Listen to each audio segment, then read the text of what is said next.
Okay, again, back in Leviticus chapter 19. We look in verse 9.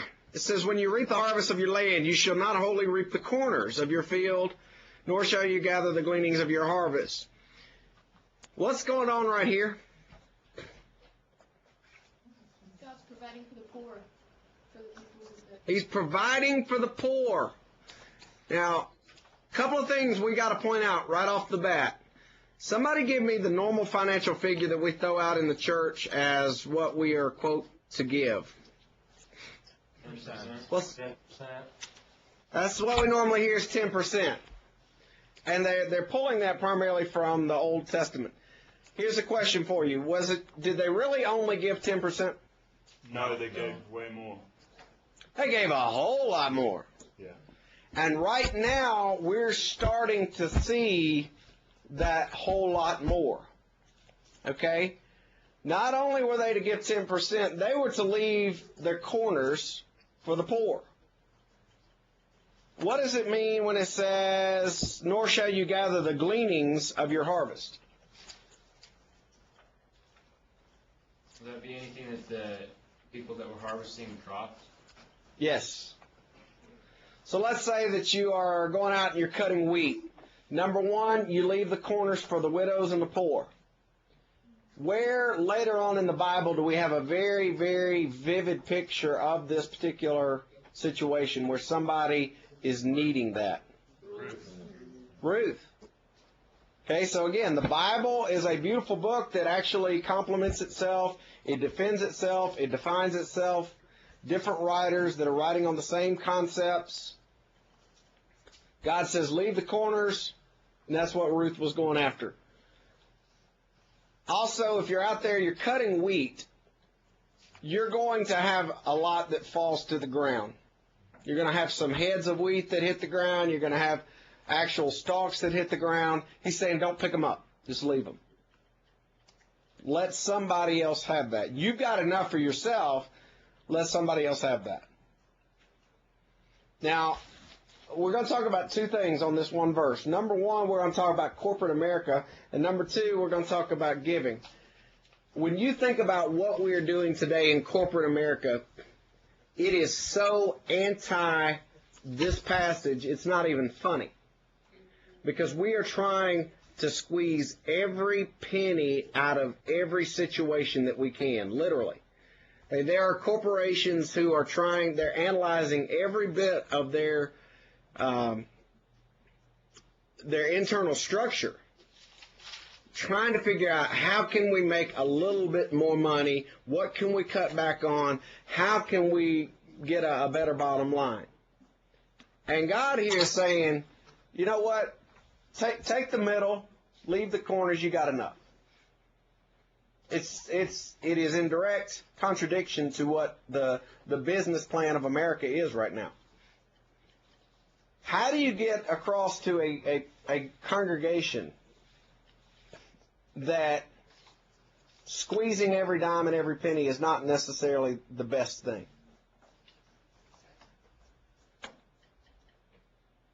How do you do that? We can Do take what? this passage. Obviously. What else? We could take them to the New Testament and talk about the gift of the old woman who put a penny in and that was all she had. Okay. 2 mites. Jared? You could take them to the various feasts, and if you look at the feasts, the amounts that they would give during those and other ceremonies during the year would have amounted to somewhere between 30 to 50% of their yearly income. Now, I know they didn't give tax. Well, I gather that sort of was their tax, but at the same time, they gave substantially. Justin? If they're being rude about it, you could take them to Ananias and Sapphira. Yeah? Yeah?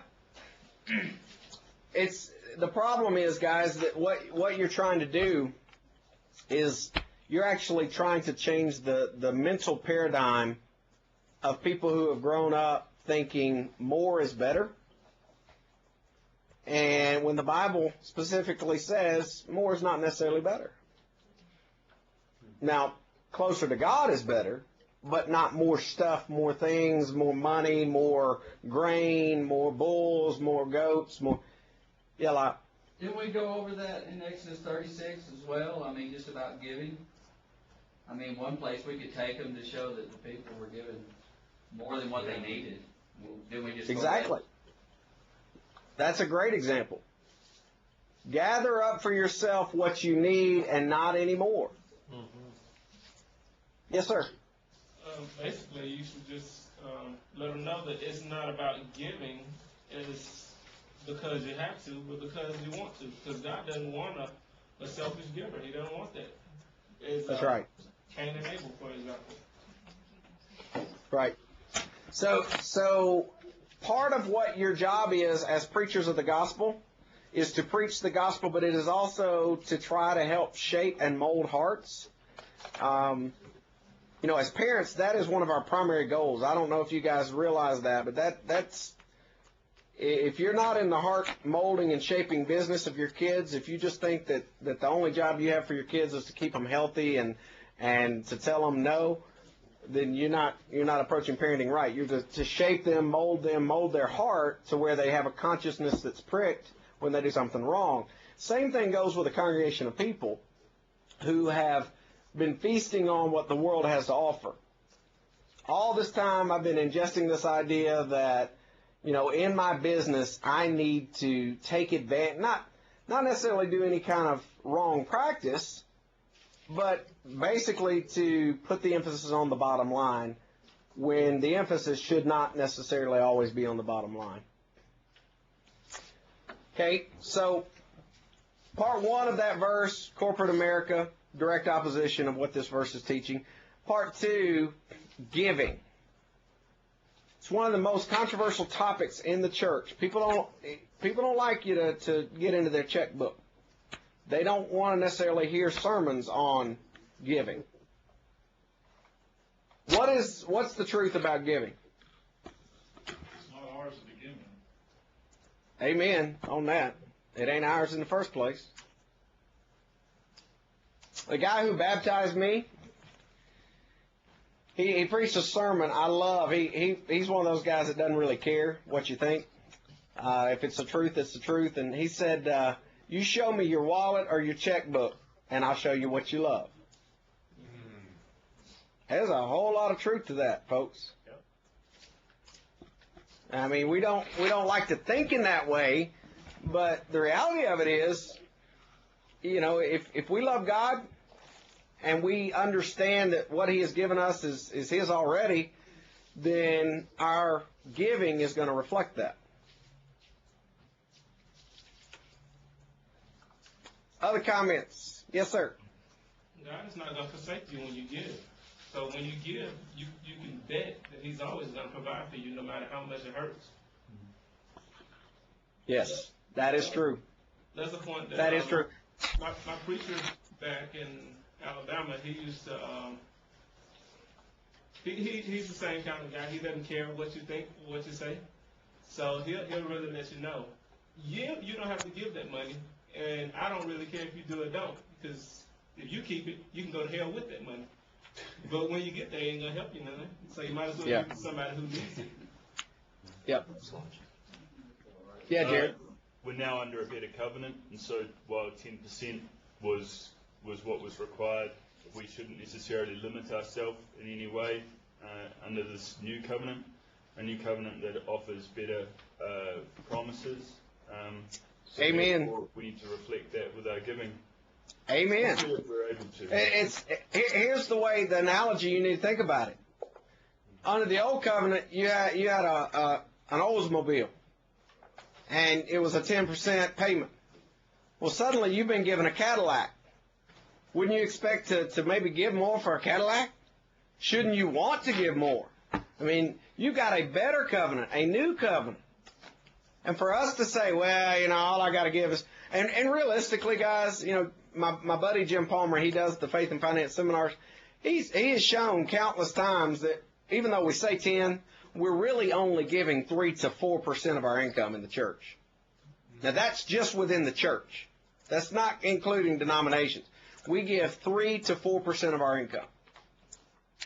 Can you imagine how much good we could do in the world if we really did give 10 to 15%?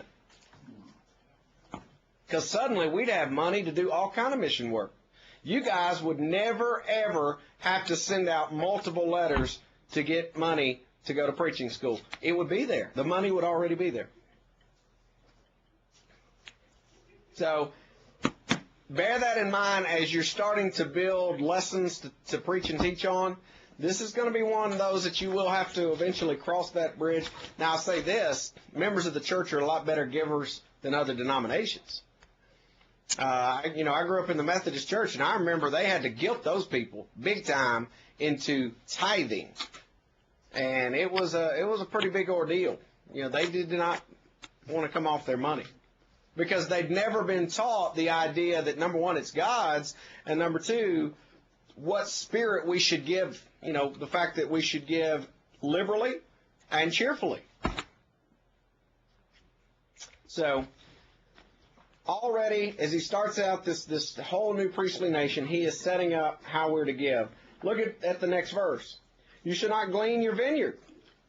You shall gather, nor shall you gather every grape from your vineyard. You shall leave them for the poor and for the stranger. I am the Lord your God.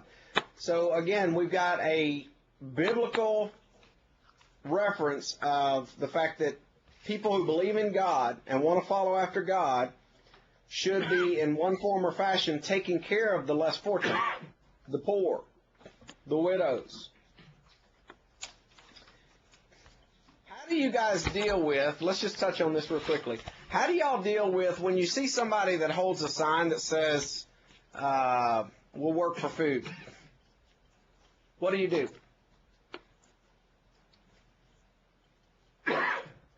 Please tell me y'all have seen people that hold the sign. Okay. Chris, what do you do? Well, I mean, if I have some work for them to do, then I'll offer it to them. But most of the time, unfortunately, I'm traveling through a city or something because, in the small town that I live in, we don't have that as much. And I've in the past, I've always carried like McDonald's or Burger King certificates, and I would just say, listen, this is the best I can do at this point in time for you. Okay. What about some other? Yeah. Well, Ron, actually, this recently, my wife and I were going on a date, and there was a man that said, had a sign up that said, "Will work," and so we went on by and we got to discussing it, and we turned around and went back and stopped, and I told the man, I said, I can't help you in the way of giving you a job. And then I told him who I was, and I told him about the church, and I actually gave him some money, told him to go get something hot to eat, and I sometimes wonder if that's a good thing or a bad thing, because many times, they use it for other things, whether it's alcohol or drugs, and but, of course I hope that maybe he'll see through in the time. Thankfully, guys, we don't have to be the one that makes that judgment. Amen. All we have to do is obey what God has put forth. And that is that, we're to love others, we're to love our neighbor as ourselves, we're to treat others as we would want to be treated. I'll get to you guys in just a second. I'll tell you what my wife and I have done in the past that I feel like works to some extent. It's not an answer, it's not a complete solution, but we oftentimes in our car, we will carry around, you guys have seen those peanut butter and crackers, snack cracker, like packs. We'll buy those things at Sam's or at Costco, get a huge thing of them, and if somebody is holding a sign that says, I'm hungry or we'll work for food, we give them the food. And, by doing that, number one, we're not giving them money where they can go out and buy alcohol, but we are trying to feed them. We're not just saying, hey, I'll pray for you, be you warmed and filled. We're actually trying to take care of that hunger, if that's really what their need is. Yes, sir. Lyle and I, we both have had experiences in homeless ministry, as you would call it. But basically, you'll find out that most of them, they have deeper needs than more than just food. Because they know where to get food, they know where to get shelter. Most of it is they have spiritual battles that they're struggling with. And in two cases we had a guy. Well, two cases we had one guy we taught the gospel, and he went and he found some of his homeless friends and he wanted to teach them. And we let them stay. Me and my brother, we had an apartment, and we let them stay with us and got them jobs. And after they was baptized and everything. But it still boiled down to they had a lot of personal things that they weren't ready to let go of. It wasn't even drugs or alcohol. It was just families, law, all these kind of things like that kept them homeless, that made them want to stay homeless instead of not having. They had been to college and graduated for two of them, and it's just a matter of they had personal issues and spiritual issues that they had to battle. So. Exactly. Along with what he said, often my dad and I would go and take him to a fast food joint and buy him a meal, and that opened up a chance to talk to him and maybe give him a Bible and be more personal about it. Because just like everybody said, you often give them money and they'll go buy booze or drugs or go get in their Escalade and go home. So it's true. Hey, is something wrong driving an Escalade? No, I'm just kidding. There was a study done on that, but that's the funny. One of the things that I would strongly recommend you guys be thinking about is when you look at a church's budget, when you go to interview for a job, take a look at what the proportions are.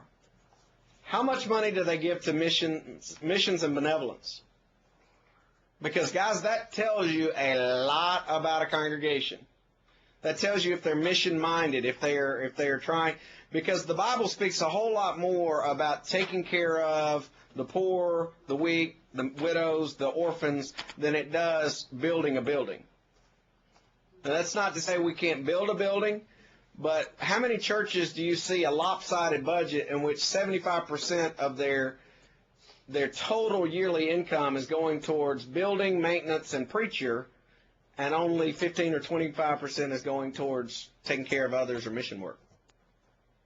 You know, when you start seeing congregations that are getting up to 50% that they're getting out the door for mission works and for other causes, that lets you know they got it on the ball. They're trying to really reach out and do what they can.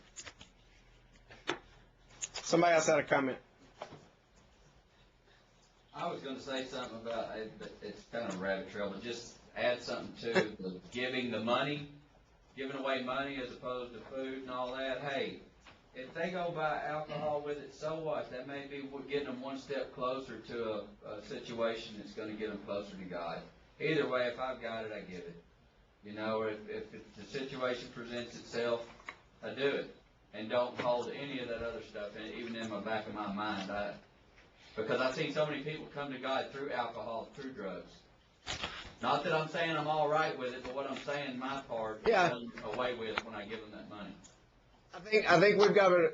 I appreciate what you're saying. I understand what you're saying, and I would agree up to a point. You know, the one area that I might disagree would be that we've got to be good stewards, and if we know that somebody is taking advantage of us or using that in an inappropriate way, then obviously we can't support that.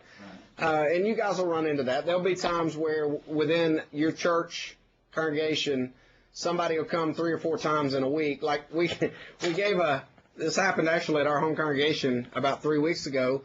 We had the same person come back for food. And every time we were giving this person enough food in a box for a full week. Well, he came 3 times in 1 week. What does that tell you? He ain't eating all the food. He's selling the food. And, you know, understandably, he may be selling it for XYZ, but he was coming across to us as, I haven't eaten in, you know, a couple of days, I'm hungry. Okay, well, we just gave you a box. We ate all that, you know. And the point being, if you know somebody is abusing the system or if somebody is using it for drugs and alcohol, then you got to be a faithful steward of God and not necessarily give it to them. But I agree, there are a lot of situations where when people hit the bottom, that's when they start looking for God. And I also agree. I mean, we can't knowingly, if someone, we got to discern that. Like, if it continues over and over, yeah, I mean, we can't do that. But I'm talking about just on the street when you see people, those incidents, like just come on, just at one time, you're like, oh, I got to give. You know, when you feel that need to give, when God puts that on your heart, you got to do it. Yes. We got a guy here. His name is Brandon Nutt. He just finished a project with us. It's on addiction. And he goes around teaching on that particular, he uses actually I think it's the Sermon on the Mount, kind of a combined Sermon on the Mount with AA's 12-step program. This is a scriptural approach to getting rid of addiction. And he and his wife both have come out of that situation, and it's afforded him the opportunity to teach so many people the truth, not only about how do you clean up your life, but how do you get a relationship with God. And his point is you can't get your life right. Is that on the 12 steps of Christian recovery? It's based on the Sermon on the Mount, the Beatitudes.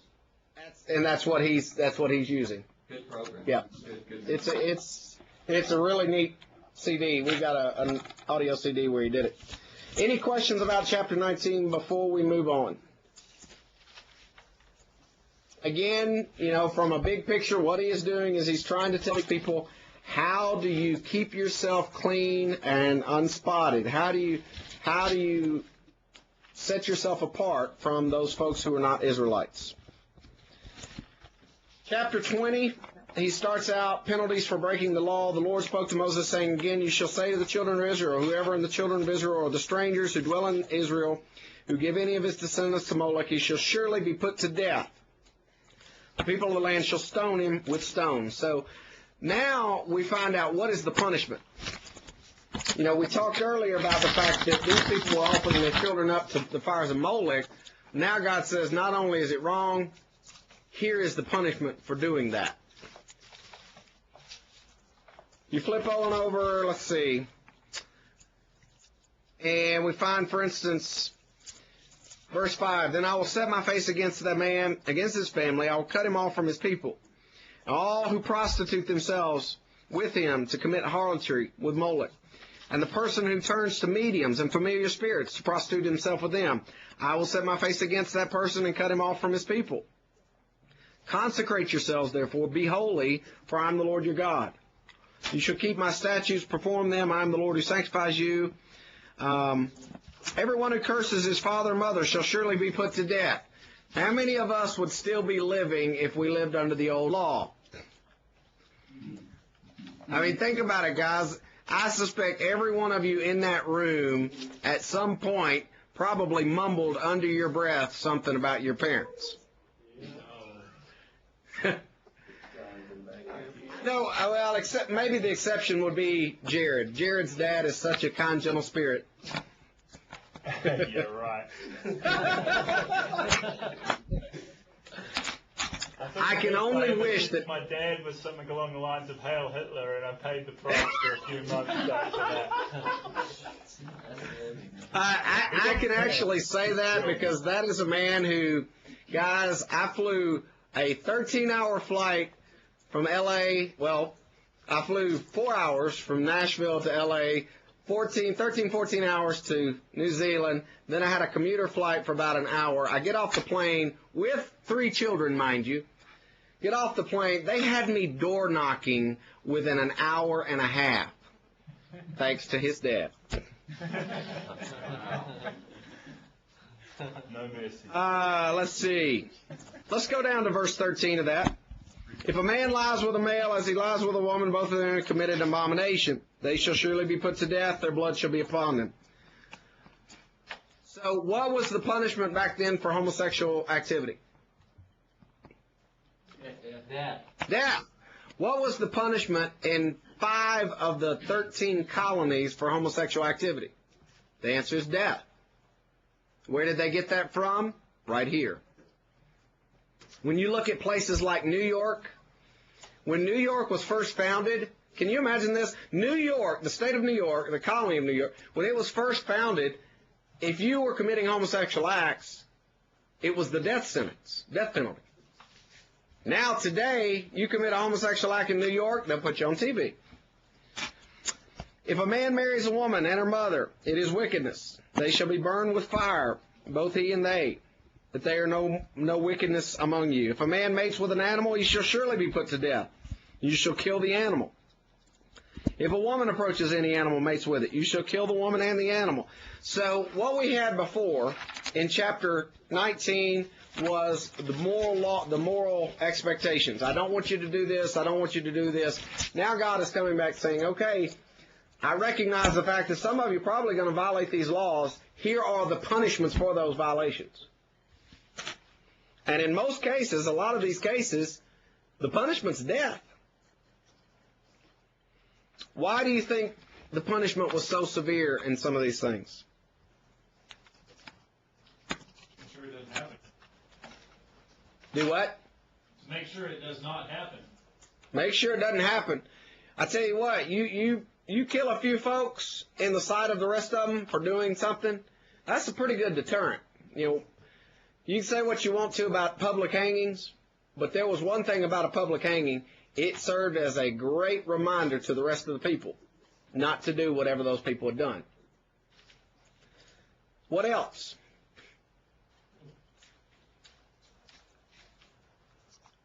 Why do you think these sins particular God was saying, I want the death penalty? Well, one thing's the Do you think? filthiness. Do what? One thing, because it was so filthy. It was filthy. Do you think it revealed something about their heart? Mm-hmm. Yeah, Jared. Brad, what does cut off from their people mean? Does that actually mean death, or does it just mean they're cut off from the camp? In most instances, it means cut off from the camp. You remember the three boxes that we looked at?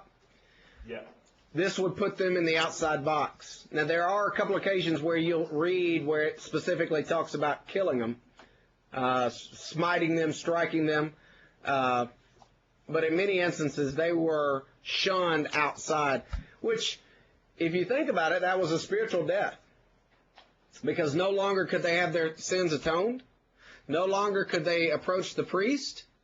You know, this was, if you're cut off, your whole practice of religion is done. And that's why, guys, I don't know where every one of you are about church discipline. I know where we should be about church discipline. It works if the elders actually uphold it and the congregation sees it happening. Unfortunately, it doesn't happen much, and that's the kind of the thing here is if people see, look, I'm going to be cut off from practicing my religion. I'm not going to be able to do this. Then it's going to be a great deterrent. Justin, if you got your hand up, I can't see. Yes. In verse 31, what exactly would be a familiar spirit? In verse what? 31 of chapter 19. Oh, 19. I'm sorry. Going backwards. Give no regards to mediums and to familiar spirits. Do not seek after them to be defiled by them. I am the Lord your God. The way I would define that today would be, for instance, horoscopes. Any type of common witchcraft. Obviously, the best word would be medium. Any type of astrology or ideology that takes God out and puts somebody else in. So, for instance, you got all these people that they don't necessarily say they worship the stars, but they want to know what the stars say about their future. Well, what you've done is you've removed God, and now you're turning to the stars. Same thing with this. Familiar spirits would be people who they would go to find out, hey, what's my life going to be like, or a medium between them and somebody else that was not God. Yes?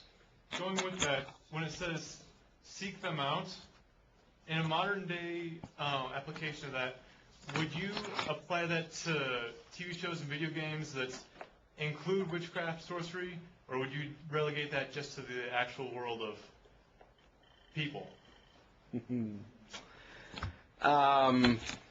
We have some video gamers in here, I see.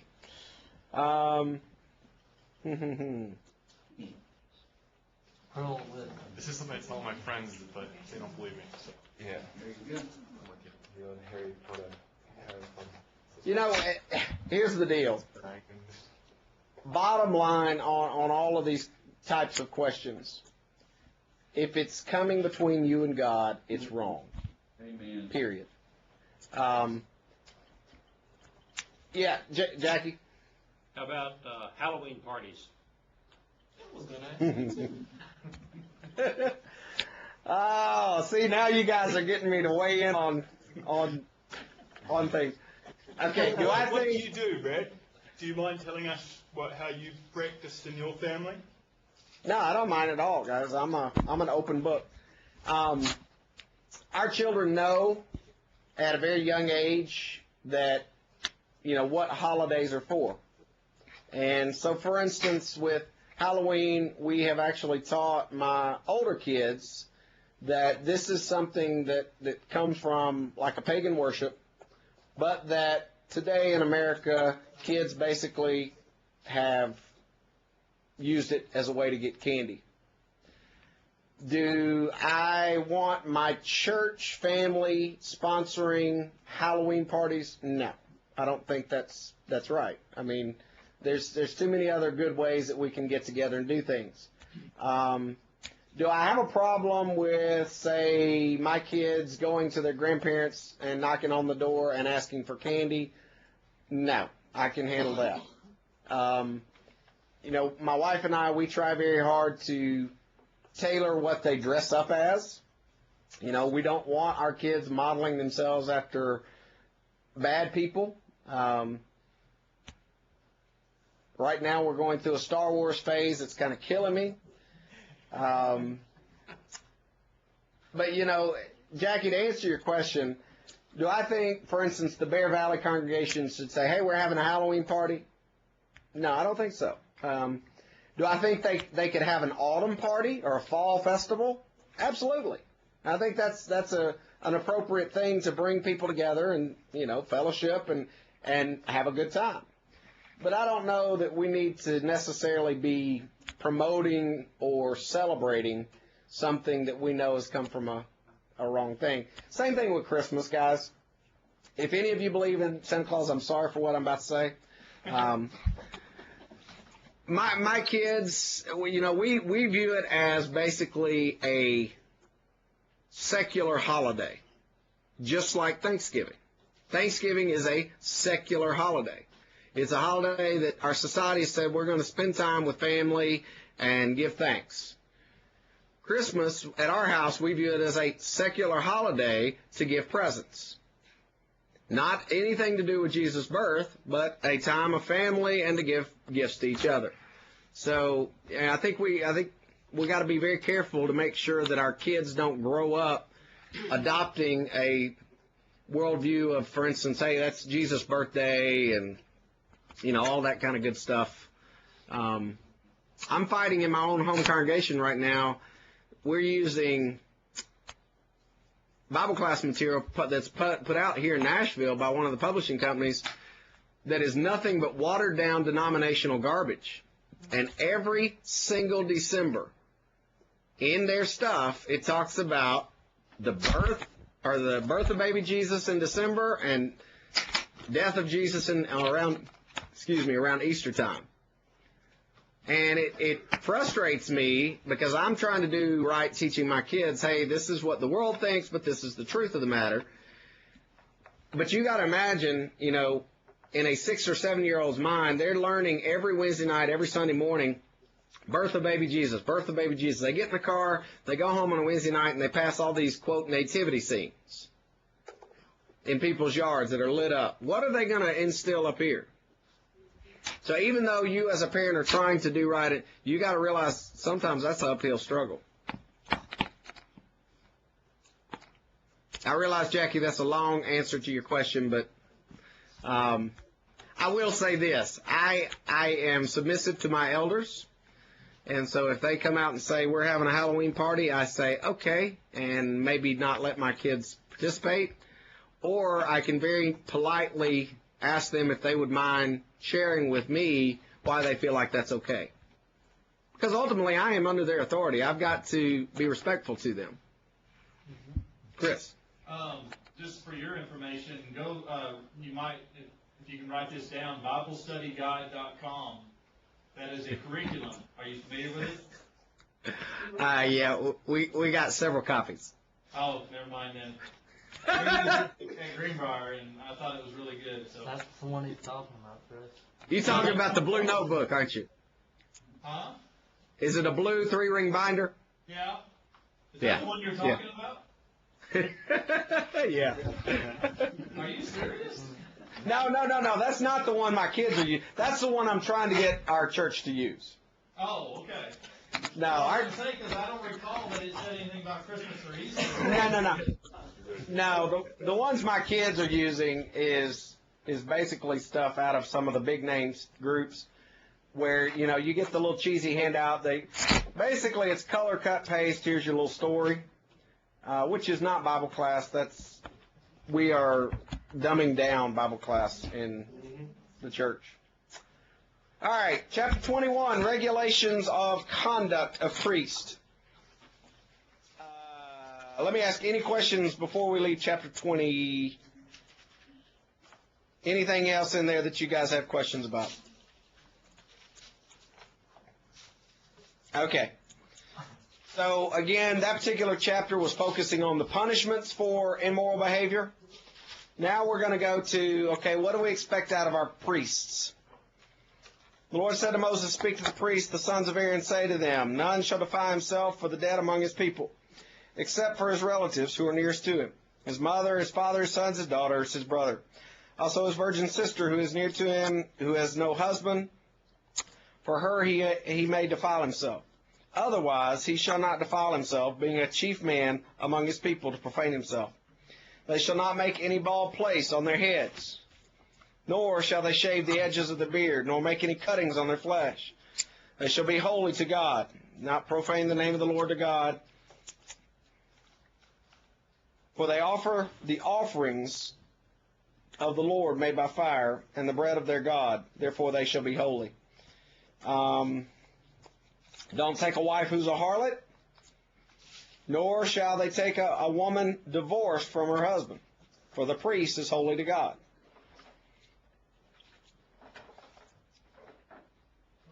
Look with me at verse, let's see, go down to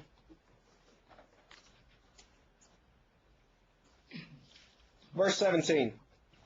Speak to Aaron, saying, no man of your descendants in succeeding generations who has any defect may approach to offer the bread of his God. For any man who has a defect shall not approach. A man blind, lame, who has a marred face, or any limb too long, a man who has broken foot or broken hand, who is hunchback or dwarf, or a man who has defect in his eye, eczema or scab, or is a eunuch. No man of his descendants of Aaron who has a defect shall come near to offer the offerings made by the fire to the Lord. He has a defect. He shall not come near to offer the bread of his God. When we look at that today in our politically correct climate and we think, man, that's not fair. That's we ought to treat everybody equally. We ought to make our doorways wide enough for wheelchair accessible and give handicap parking up front and etc. What is God trying to communicate to these people? I want your best. I want your best. I want the sacrifices to be spotless, and I want the people who offer the sacrifices to be spotless. So, let's say, let me pick on somebody here. Jordan. Let's say that I come to you and I say, you believe in the Bible, the Bible wouldn't let handicapped people be priests. How do you respond to that? the old covenant, it was more physical than the new covenant. It was a symbolic thing for the people to see that God required the best. And those people were not allowed to be priests, but it's not like they were, it says they were still able to eat the holy bread. They were still taking care of them, but, God wanted the best. You could apply almost the same thing. You can't get into the military if you have certain defects. Right. God wanted the best for their people. And today, we can have preachers that have defects or whatever, but it's a whole different concept. It's more spiritual, and there's not as many outward signs of what he's going for. Okay, I liked what you ended with, and that is tacking on the whole idea of you can still be useful to God. I mean, it's not like if you were scarred or maimed or had eczema or whatever, he's not saying you can't be a God-believing, fearing person. He's simply saying you're not going to be able to do certain things. Now let's take this into the realm of the year 2009. Somebody comes up to you and says, y'all go to that place that don't let women do nothing. Y'all just trying to make y'all's women all submissive. What do you say? I heard that in Peru. That's hilarious. What's your response to that? Women have they have obligations and things that they can do. It's not that they have to be bowed down into a corner and can't do nothing. I mean, God specifically has, over the course of the Old Testament and New Testament, shown the significance of and the importance of women doing things, especially in training up the child in the way it should go, the way the older women should train the younger women. I mean, those things secure the future of the church. If you look at it, most of the old churches now, they're because of 6 or 7 older ladies who kept their kids in the service, even though they only had one guy preaching. And that sustains the church. God actually sees the importance of male and female. So you can't bring that argument to light like that. But I want to preach, and I'm a woman. What do I do? You preach to woman. Okay? So, I'm not completely limited. What else? What else would you say to somebody who says, I want to do X, Y, Z? That's not your role. Keely? I would say God has equipped you way better to do, C, D, F, or whatever, because there are just certain things that we do that God has equipped us to do, and there are certain things that men do that God just equipped them to do. Okay. Yeah, Justin, go ahead. I was going to say, maybe you could also respond to them. It's like, well, yesterday I kind of felt like lying just about so or so, but yet the Bible tells us not to do that, so maybe we should listen to it if we want to follow it. I'll tell you what, the excuse I often offer that kind of wakes people up a little bit is, well, I want to have a child. I want to give birth through my loins. And people look at you like, you're crazy. You can't do that. I know I can't do that. That's the way God made it. And that's the way he made it in the church. We each have our own roles. I have a role. You have a role. You need to respect the fact that God has given you this role and he's given me this role. I see you laughing. And no, I don't really want to have a child through my loins. I've had a kidney stone. That was bad enough. In all seriousness, guys, when you look at these passages like this, make sure that you're able to not only read them in context and see what he's talking about here during this time period, but lift them out, make them come alive, and drop them in a present-day setting to where folks can glean from it. When you read that God didn't want defected people there, what you need to make sure that people understand is that was because this was a time in which God was trying to set apart a holy place. This was literally the place where God was going to dwell. And you don't just allow anybody to come up around the tabernacle into the place where he is dwelling that's dirty, that's dressed in any type of way, that is from any particular lineage, it had to meet certain criteria, certain specifications. That's not because God is mean or ugly, because God ultimately is allowing all of these people, whether they be scarred, maimed, ugly, women, etc., to be able to have a relationship with him, but he expected certain things for these key players. Yeah. And then if you want to, you can just show them how God uses people with defects. For instance, Abraham was a liar. Moses had a speech problem. And some people say that Noah was an alcoholic, but I'm not sure about that one.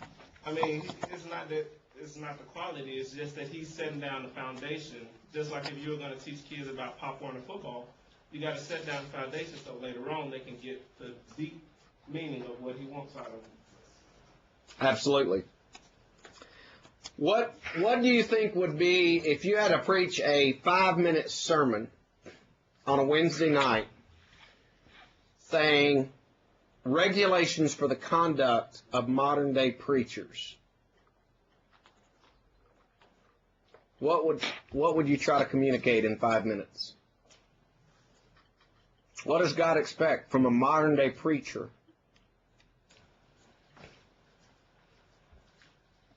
Yeah. Fear the Lord. First of all things is to fear him. Once you can fear him and understand him, then you can obey his word. You won't have any problem with the rest of it. Fear of the Lord is the beginning of wisdom. Heavenly wisdom comes from above. Earthly wisdom, no good. That's a good start. What else? Yeah. I would say that a modern day preacher should display the fruits of the Spirit. Should be loving, joyful, and peaceful. All those things. They shouldn't be really mean to this person just because they don't like them, or jealous, or any of these things that are bad. They should at least do their best to display the fruits of the Spirit. Very good answer. I was smiling because one of my little kids that we've been going over fruits of the Spirit lately. We have a little song at our house we sing to it. Can we hear it? And no, I will not sing the song. I am an open book, but you don't get all the chapters right now. Let's touch on one last thing before we move on to chapter 22. We were talking about females' roles. Let's say you move into a congregation. You got 200 people. And it's the so-and-so congregation in Colorado, and everything's going along hunky-dory. And lo and behold, you find out that the 7th and 8th, or the 6th and 7th grade Bible class teacher is a lady. And about 50% of the kids in there have been baptized. How do you handle that?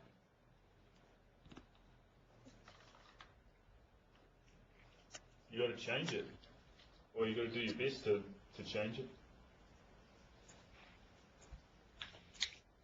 If you've been baptized. How about the back row back there? I ain't heard much from the back row. What do you guys think? What would you do?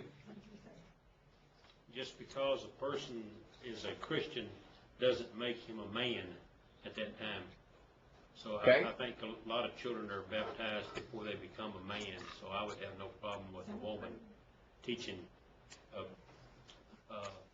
a child just because he's baptized. I know there is a point, though, where you would cut off. And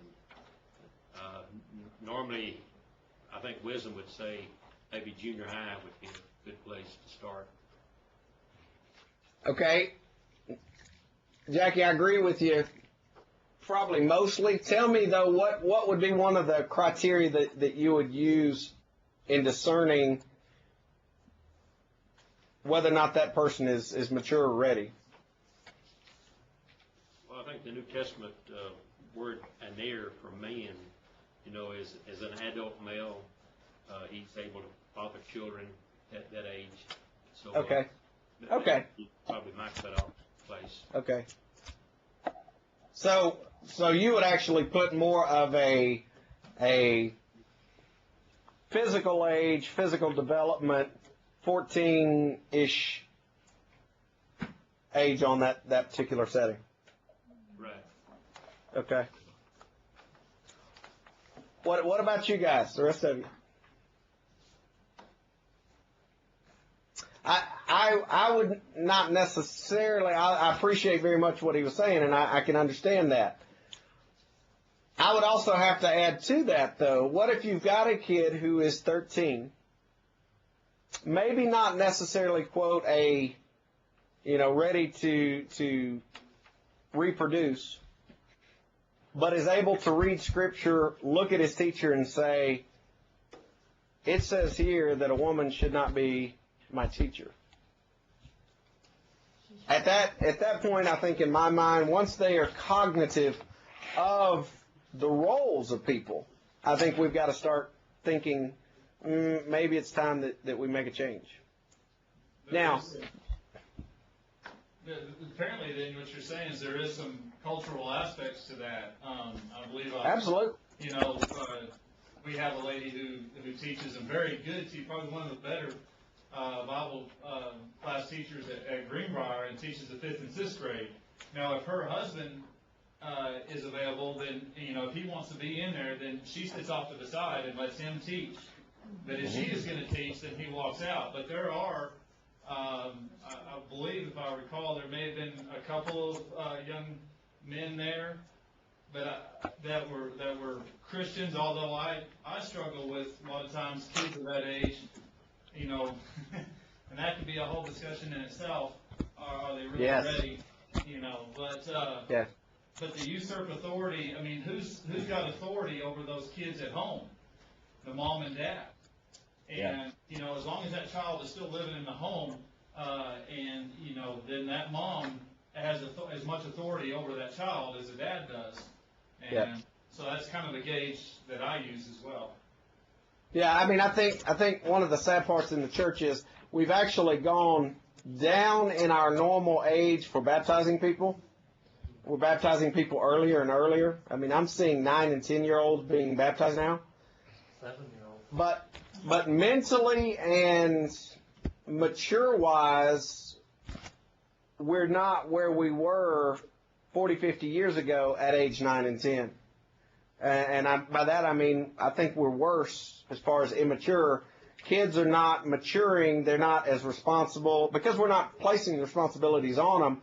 So you've kind of got a twisted balance in that we're baptizing people earlier, and the kids are not really mentally as mature as we used to be at those ages. Yep. In Craig, No, go ahead. We'll get him in a minute. Okay. In Craig, I was teaching the teen class, and there's a couple young ladies in there that have been baptized, and it's clear to me that they didn't know why they were baptized. They knew absolutely nothing about the Bible, pretty much. But how do you go about approaching maybe their parents in this case? It's a difficult thing because their parents believe that they were age of accountability, and the girls as well believe that they're fine. Their baptism was scriptural, and how would you go about that? You always hear about people who say, "I'd rather just go ahead and get them in the water because if we don't, then they may never make that choice again and may never come back." I don't agree with that. I think if you are teaching your child properly, that decision to not come back is not going to be there.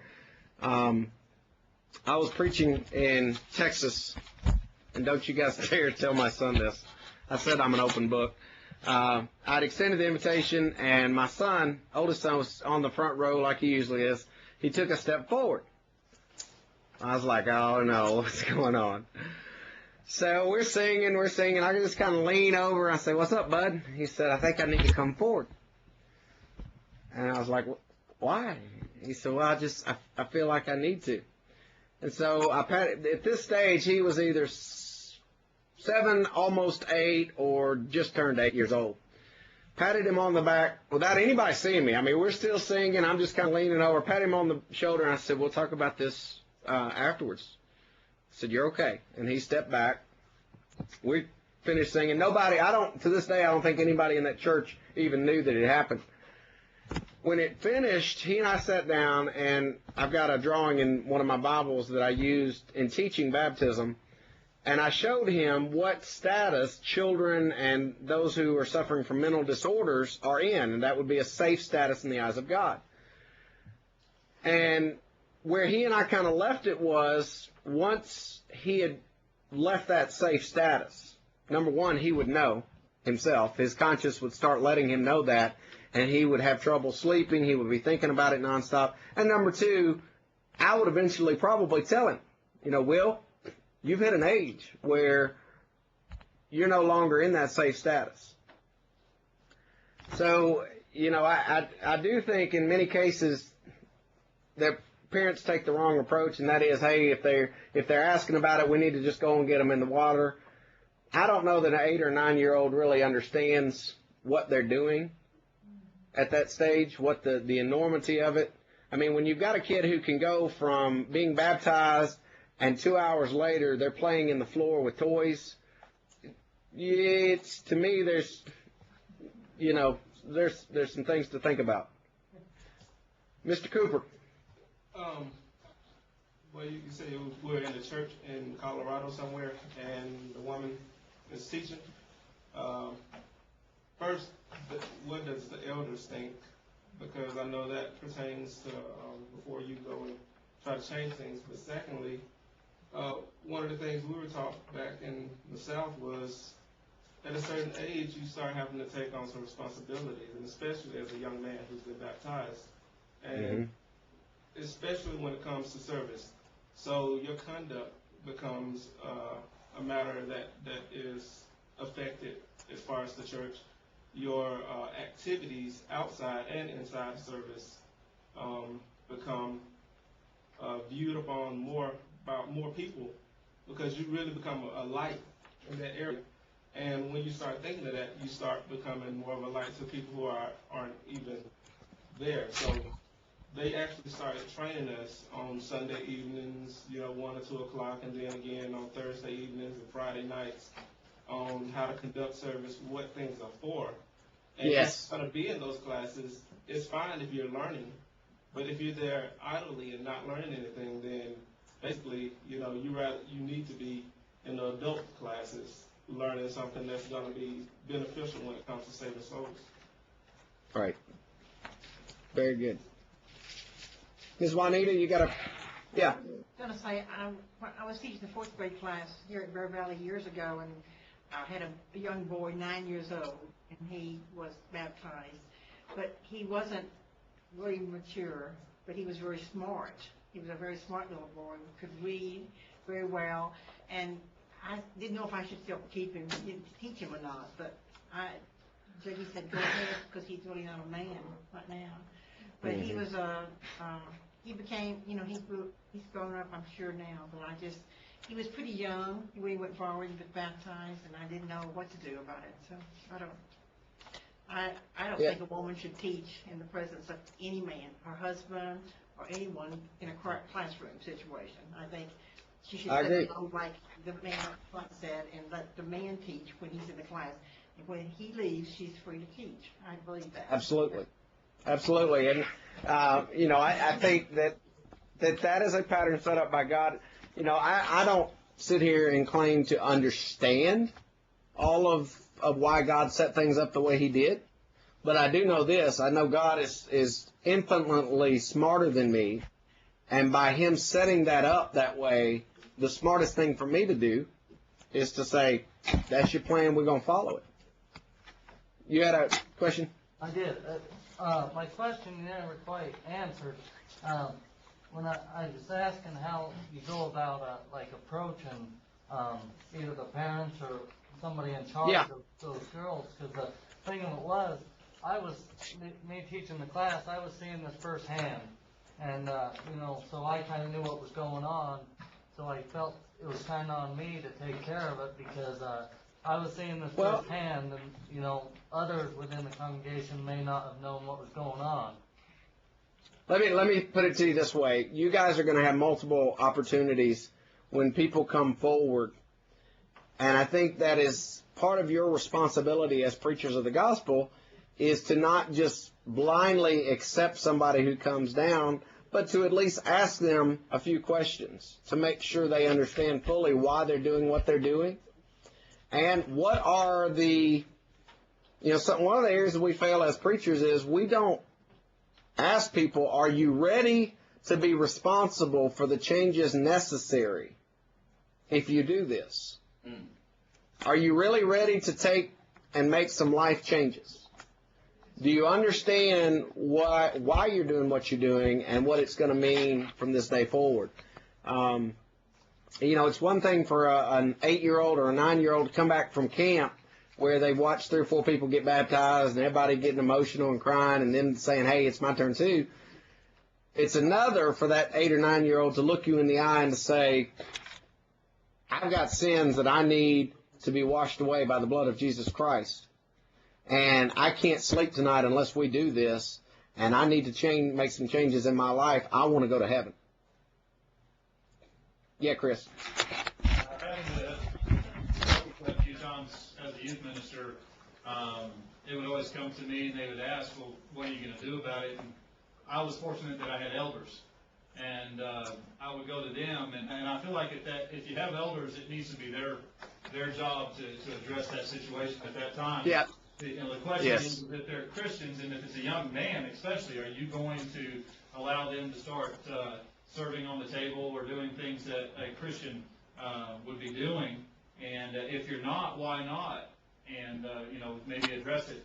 Now, in the case of maybe a young lady, you don't have elders of the congregation, then you would go to the parents and say, listen, one of the responsibilities that young Christians have is to begin learning the Bible. And so I would like to line up a Bible study with you guys and come over. There you go. Just start from the beginning. And what will happen is the parents will see, as well as the kid, they'll probably realize my child really doesn't know. And they'll probably realize they didn't even know. And you may end up actually having 2 more baptisms, maybe, possibly later on by the parents, because if they don't understand what needs to take place for their child to become a Christian in a proper way, maybe they don't, maybe they're not, baptized either. Yeah, the one thing that you guys should not miss is if somebody is baptized, we have an obligation to continue. We don't just get them wet. There is that's literally the starting point in their walk with Christ. So at that point, I like what Mr. Cooper was talking about, and that is we call them Timothy classes where I come from. You have classes where you train these people to how to pray, how to wait on the Lord's Supper, how to lead singing, how to give a short devotional. And if somebody is 10 years old and they've made that step, we don't just sit back and go, well, I hope that we do what Chris is talking about here. We take it upon ourselves to make sure that they are diving into the Word and growing from that point forward.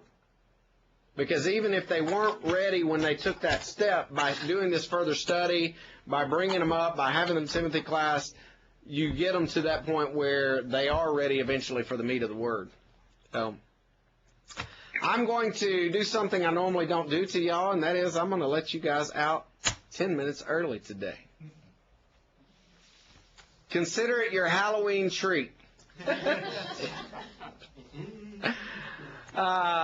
Next, there you go, early Christmas gift. Next Tuesday, we will discuss a little bit about the debate format, and hopefully you'll have something in your hands for that. And we will finish out the book of Leviticus. We'll start jumping into Numbers. So, any comments or questions before you guys head out? Yes, sir. I'll ask you something personally. The rest of us can go, but if they don't have anything. Okay. On that, I just want to clarify. You're trying to promote that curriculum